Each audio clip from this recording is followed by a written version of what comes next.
Assalamualaikum warahmatullahi wabarakatuh.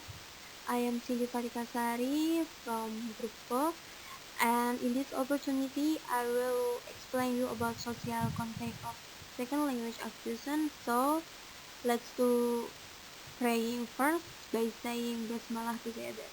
Bismillahirrahmanirrahim. Okay, and the background is when we talk about what is being acquired in SLA, it is enough just to talk about the language itself. We must also include the social and cultural knowledge embedded in the language being learned that is required for appropriate language use. What must second language learners know and be able to do in order to communicate effectively? Part of this knowledge involved different ways of categorizing objects and events and expressing experiences. That an important part involved learning understanding their own and other roles as members of groups or communicate with socio-political as well as linguistic goals. Jadi di sini diterangkan ketika kita berbicara tentang SLI itu tidak cukup hanya berbicara tentang bahasa itu sendiri, tetapi kita itu harus memiliki pengetahuan tentang sosialnya, tentang culture-nya, tentang budayanya, yang dimana kita belajar bahasa itu gitu.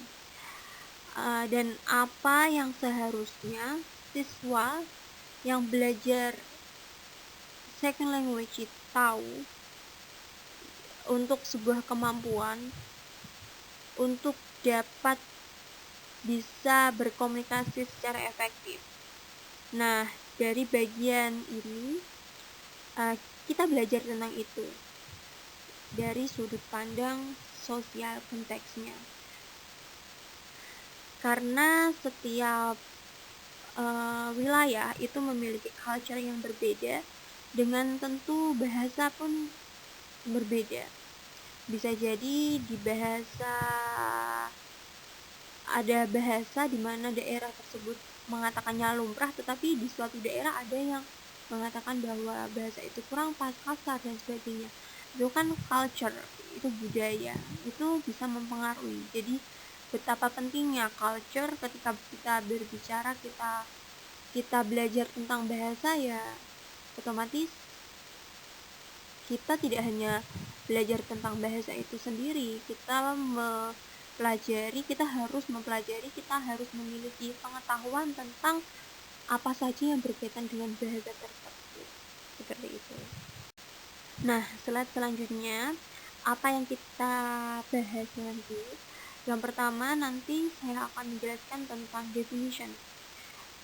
Kita harus tahu definisinya dulu sebelum kita memasuki yang lebih detail, ya. Kemudian selanjutnya ada faktor dari social context tersebut.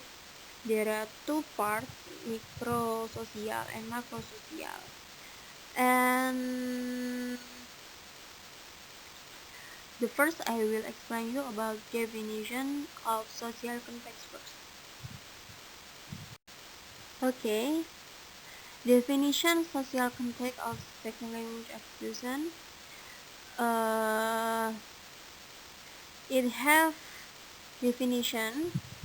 Social context is surrounding people, occasion that influence how you interpret things, how you to speak, what you speak, but or how you age. How you reach in a social context also has something to do with experiences you might have had beforehand. Jadi maksudnya social context itu apa sih? Itu segala sesuatu, bisa lingkungan, bisa orang yang dapat mempengaruhi bagaimana kamu memandang sesuatu, bagaimana kamu berbicara, apa yang kamu bicarakan, tentang apa yang kamu bicarakan, terus bagaimana perilaku kamu, itu semua namanya social context. Ya, how you reach in social context also has something to do with experiences. Jadi ada sesuatu yang dilakukan dengan experiences atau experiences, pengalaman kamu. Ya boleh jadi dari sebelumnya gitu. Kemudian the other definition is the culture that the individual was educated or lived in, and the people, institution with whom they interact. It can influence how someone perceives something. Jadi ya bisa gimana seseorang itu belajar ataupun tinggal. Nah, keadaan sekitar itu yang dapat mempengaruhi persepsi orang gitu. Karena mereka berinteraksi dengan sekitar tadi, kayak lingkungan, orang-orang, memang social context atau kebiasaan-kebiasaan itu ada culture dan sebagainya, itu namanya social context gitu. And the next is mikrososial. Ini adalah dari faktor tadi, social context tadi. There are four. And the first is variation in learning language, and second input and interaction, kemudian interaction and the genesis of language, and then acquisition without interaction, and last one is interaction without acquisition.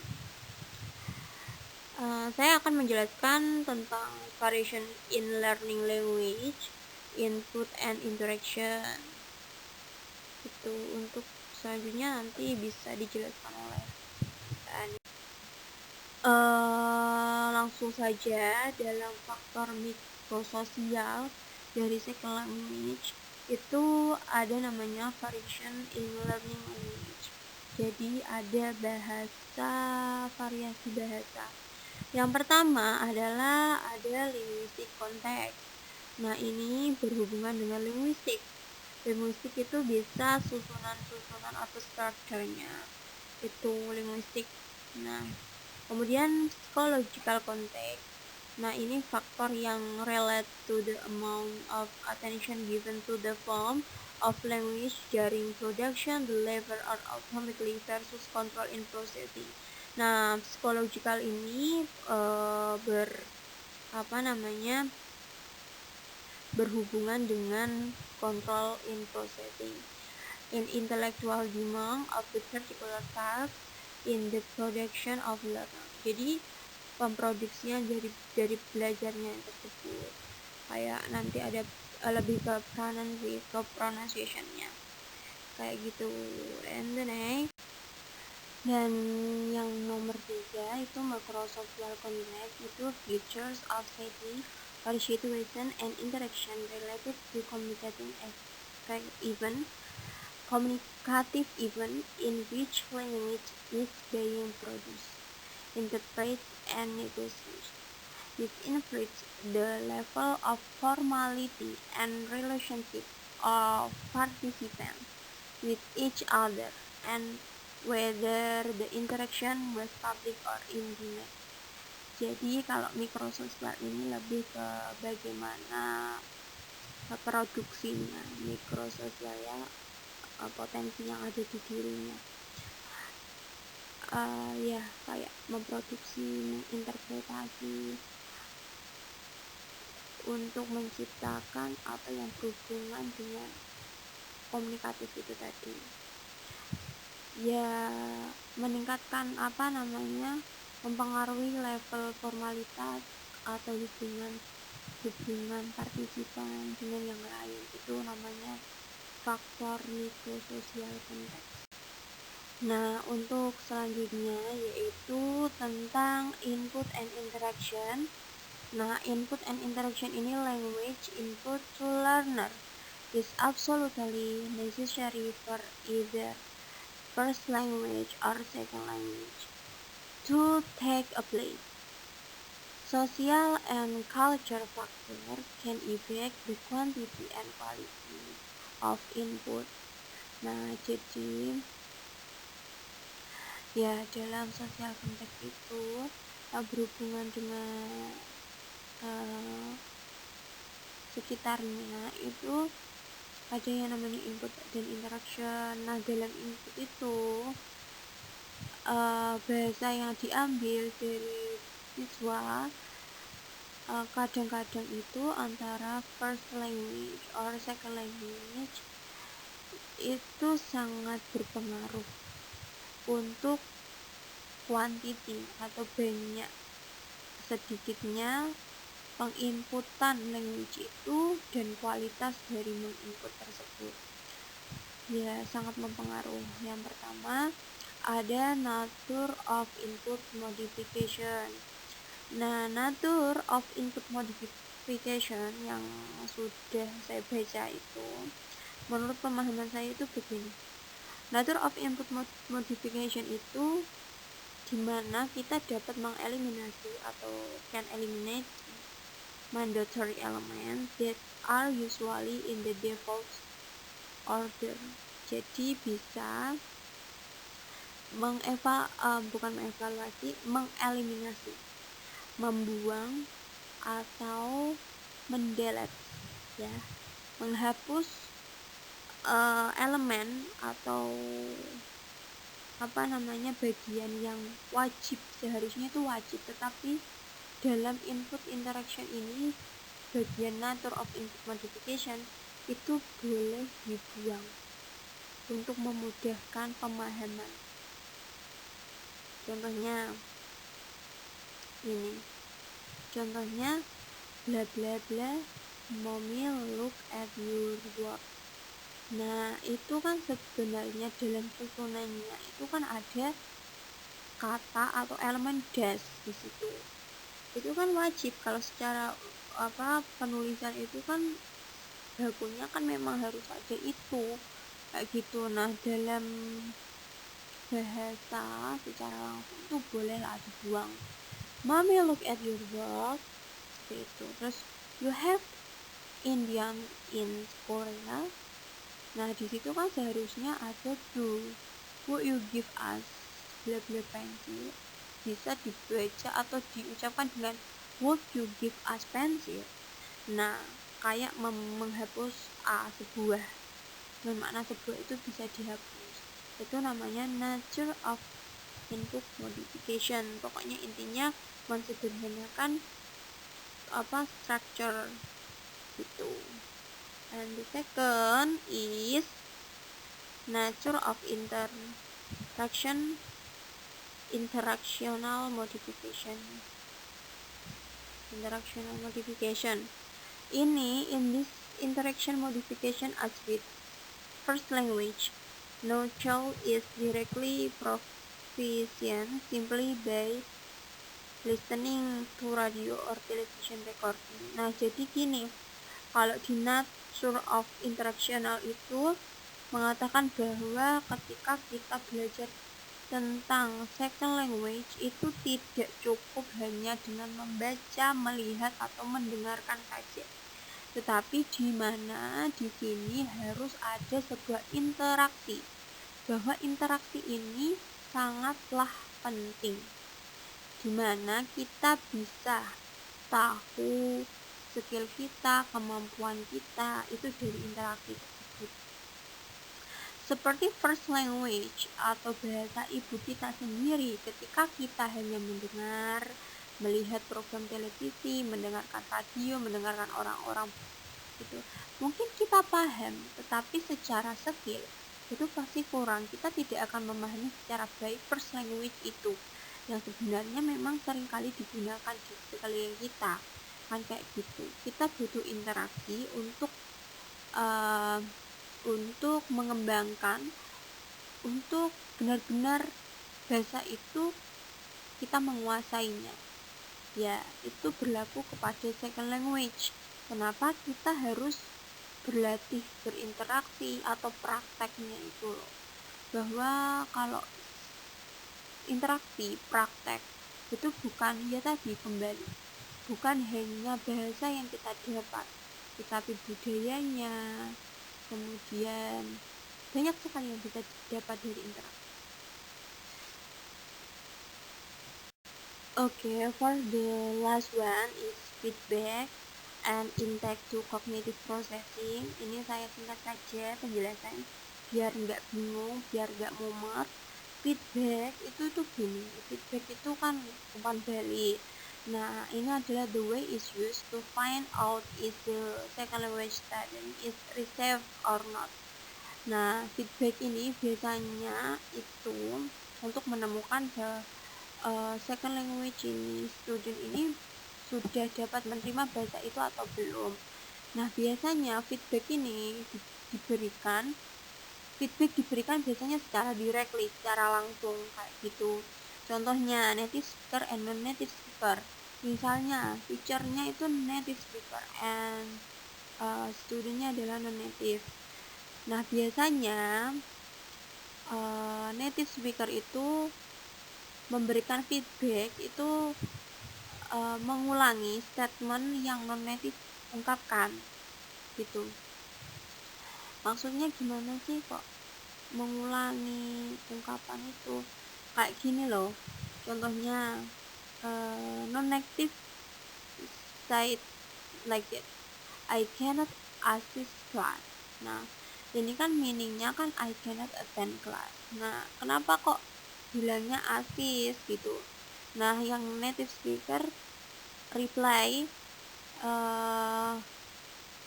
you cannot what gitu, you cannot what. So the native speaker menanyakan kembali apa pernyataan dari non native speaker. Nah, dengan maksud you have got the wrong word, try again. So jadi native speaker itu memberikan aba-aba atau kan memberikan memberikan rambu-rambu bahwa kata-kata yang diungkapkan non native itu salah, ada yang salah gitu, biasanya dengan mengulanginya atau menanyakan kembali apa pernyataan tersebut kayak gitu. Nah, biasanya juga native speaker itu correct with intonation. For example, native speaker will repeat the statement from non-native in the high tone if there is a wrong word.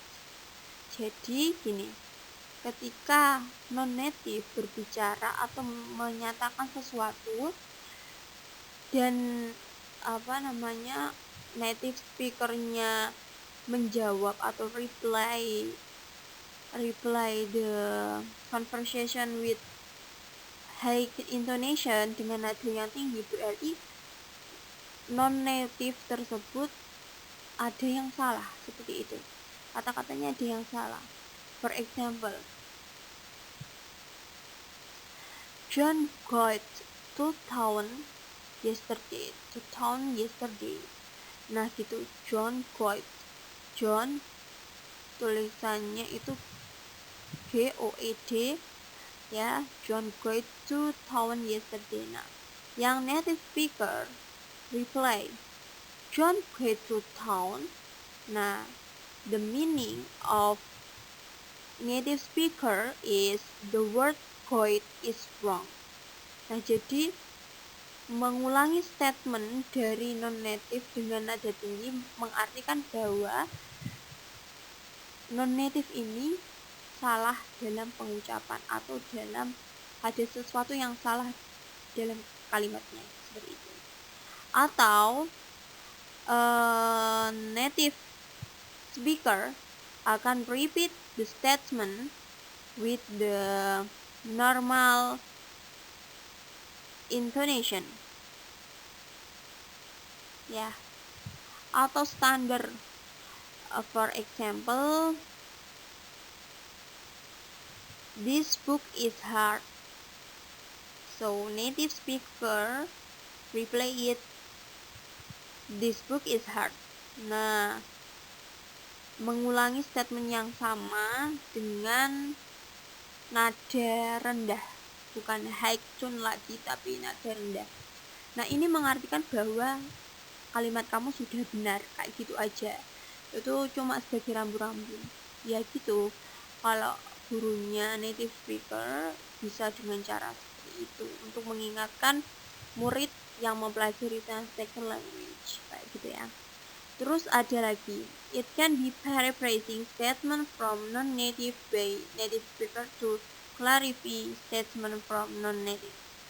Jadi bisa juga dengan memparafrasikan statement ungkapan dari non-native. Contohnya saja langsung, non-native, John got to town yesterday. Nah, yang native speaker correcting, yes, John went shopping. Nah, gitu. Jadi membenarkan tetapi menambahi correcting, John pergi ke kota kemarin. Nah, yang native speaker reply it that correcting, ya, John pergi shopping. Jadi non native itu tadi bilang bahwa John pergi ke kota kemarin, terus yang native speaker correcting, menambahi dan membetulkan bahwa iya benar, John pergi kemarin, pergi shopping kayak gitu. Kemudian in the last one is intake to cognitive processing. Ini lebih ke proses the language. Nah, second language student will process the input language that has been heard into brain. Though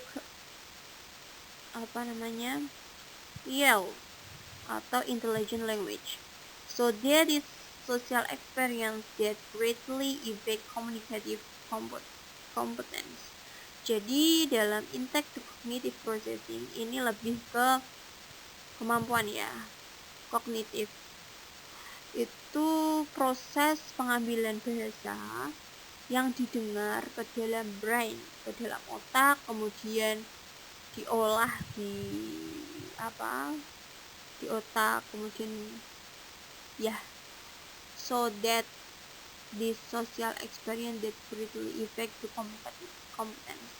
Jadi sesuatu yang telah didapat itu diolah di pikiran, kemudian itu menjadi sebuah experience, sebuah pengalaman, pembelajaran, kemudian digunakan atau dimanfaatkan menjadi digunakan untuk komunikatif competence, untuk kompetensi komunikatif tersebut gitu. Okay, I think enough for my explanation. Saya minta maaf jika kurang jelas, kurang dalam menjelaskan. Saya mohon maaf sekali. Dan selanjutnya, untuk materi selanjutnya itu dijelaskan oleh Miss Anis, and the last one is Miss Riyati. So thank you for your nice attention. So the material will be continued by Miss Anis. Okay, wassalamualaikum warahmatullahi wabarakatuh.